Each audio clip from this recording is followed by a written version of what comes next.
Malade imaginaire, dernière œuvre théâtrale écrite par Jean-Baptiste Poquelin, dit Molière. Faisant suite au prologue, le premier acte s'ouvre avec la toute première scène.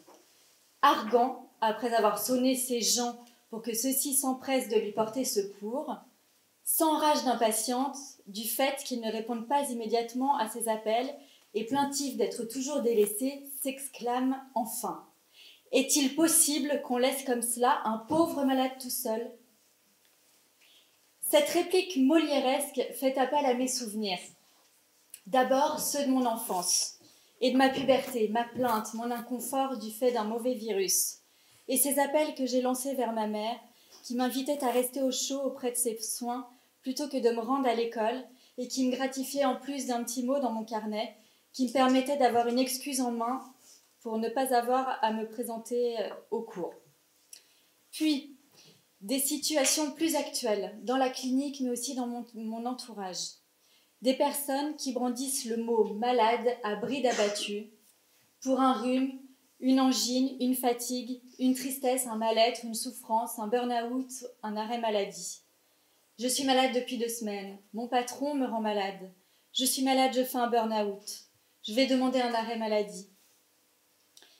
J'ai souvent cette arrière-pensée d'une exagération lorsque j'entends ces mots. Moi-même, plus jeune, j'accentuais l'apparence de mon état pour que l'on prenne enfin soin de moi. Et également pour être entendue, ma mère médecin étant la principale destinatrice.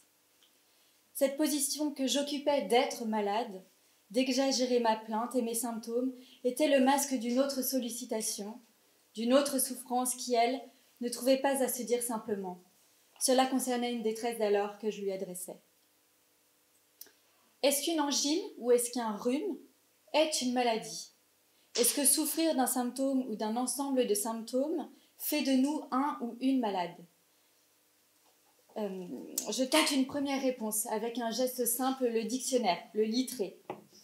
Donc pour malade, qui a quelque altération dans sa santé, puis se dit de quelqu'un qui souffre ou se plaint de quelque mal léger. Donc, dans cette définition, l'adjectif malade est dilué avec la notion de la souffrance et celle de la plainte. Or, souffrir ou se plaindre n'implique pas nécessairement d'être malade. La souffrance, peu importe la raison, est un motif d'entrée en psychothérapie et la plainte est une position que peut adopter l'être qui souffre.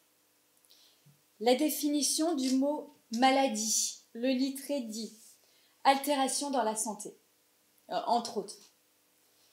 Donc, dans la clinique, une distinction peut être entendue entre « je suis malade » et « j'ai une maladie organique ». En effet, malade est à distinguer donc du mot commun « maladie ». Le premier est un adjectif qui peut être subjectivement attribué à soi-même. La maladie, elle, concerne le champ de l'organisme. Ce mot, par conséquent, est utilisé avec plus de vigilance. Lorsque quelqu'un dit qu'il a une maladie, une gravité s'entend davantage car cela concerne une lésion qui touche à un ou plusieurs organes. En tant que clinicienne, un patient qui tousse et dit qu'il est malade ne fait pas forcément l'objet d'un examen, ni même d'une association libre sur le mot malade. En revanche, lorsqu'un patient dit qu'il présente une maladie organique, il s'agira qu'il puisse la nommer, ainsi que la ou les parties du corps concernées, d'associer librement les signifiants, les symptômes et les lieux du corps et organes, et de mettre en place la technique de l'écarteur. Fernando de Amorim écrit au sujet d'une patiente qui souffre d'une endométriose. Chaque mot de la patiente, lui faisant écho, doit passer la passoire de l'association libre. La visée est qu'elle puisse ne pas subir le réel sans maudire. Des êtres qui présentent des maladies organiques, il y en a qui viennent à ma consultation, assez rarement. Mais il y en a quand même. Et j'ai repéré chez moi une chose toute particulière, une curiosité, le nombre de supervisions qui augmente de façon significative, un enthousiasme mêlé à une pointe d'angoisse et une légère désorganisation. Ce cocktail réveillant à la fois mon désir de savoir davantage et un fantasme qui apparaît et qui m'invite au divan de ma psychanalyse pour associer librement et désencombrer la clinique. À partir de maintenant, je vais beaucoup parler de la théorisation qu'a faite Amorim sur le déclenchement de la maladie organique. Son travail qui s'est construit notamment à l'hôpital d'Avicenne. Avicenne. À Avicenne. L'hôpital Avicenne. Oui, l'hôpital Avicenne. Merci. Donc, une théorie du déclenchement de la maladie organique est proposée par Amorim. Il énonce un alignement du moi avec plusieurs éléments. Un événement réel qui échappe au contrôle du moi, la forclusion pour les personnes psychotiques, ou le manque dans le cas de la névrose, le complexe d'Oedipe, l'objet perdu, et un dernier élément qui est mis en évidence. Il s'agit d'un alignement avec l'objet rien. Pour des êtres barrés en voie de devenir sujet, cela est repéré au moment de l'accostage qui précède la sortie de psychanalyse.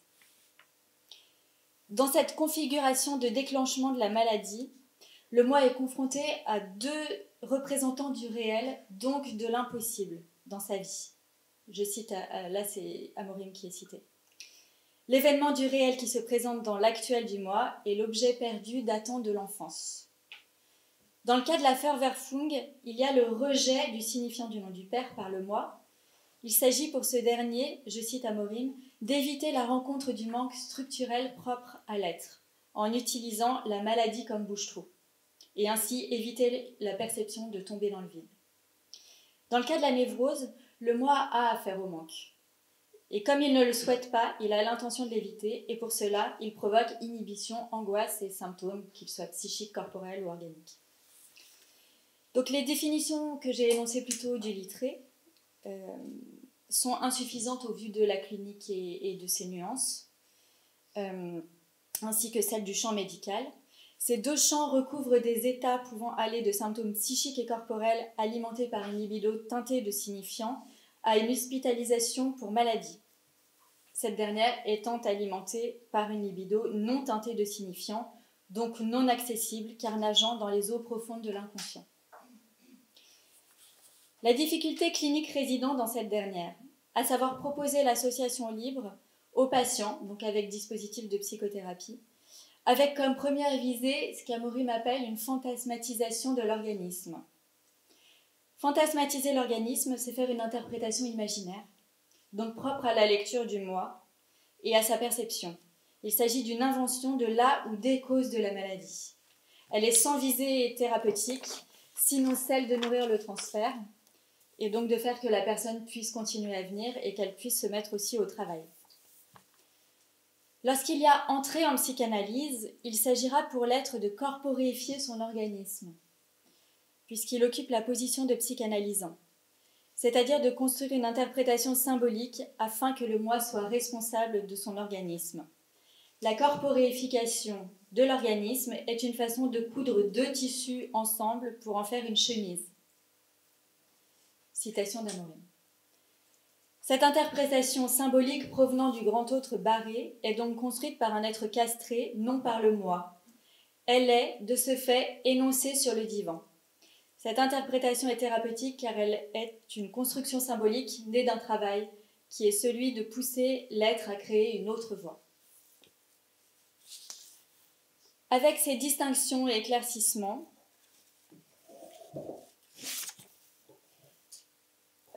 nous avons des balises cliniques quant à la manière de conduire les cures avec les malades. Nous observons que la libido n'emprunte pas la même trajectoire selon les symptômes, s'ils sont psychiques, organiques ou corporels. Lorsqu'un être déclenche une maladie, la libido passe du côté de l'organisme malade. Ouverture du 32 dans le schéma freudo-lacanien de l'appareil psychique.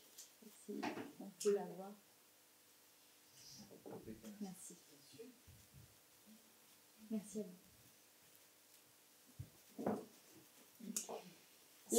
C'est ça l'ouverture du 32. La maladie peut être entendue comme un indicateur d'une pulsion de mort qui est déjà décidée du côté de la lésion organique. L'aliénation du moi au diagnostic entrave le devenir sujet, puisqu'il est l'indicateur d'un alignement de l'être avec son moi, et non avec le grand autre barré. La maladie peut devenir ce autour de quoi tout de l'être et du moi tourne, comme l'a nommé M. U.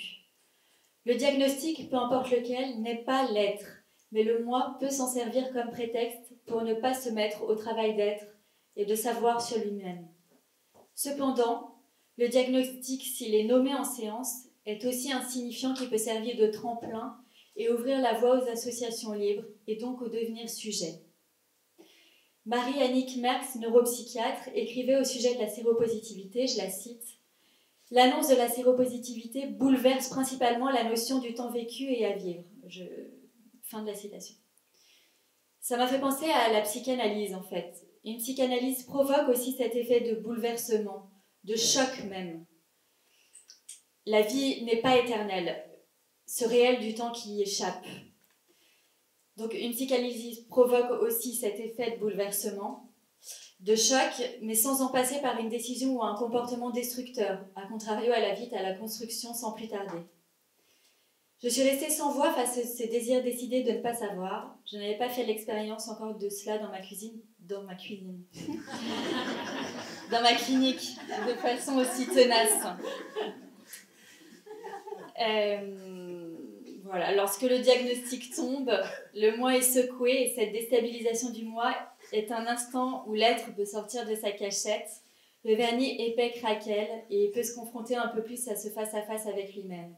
Ce vernis qui se fissure peut être le moment propice d'une ouverture, d'une voie vers l'inconscient et donc d'un frayage pour les associations libres. Je vous remercie.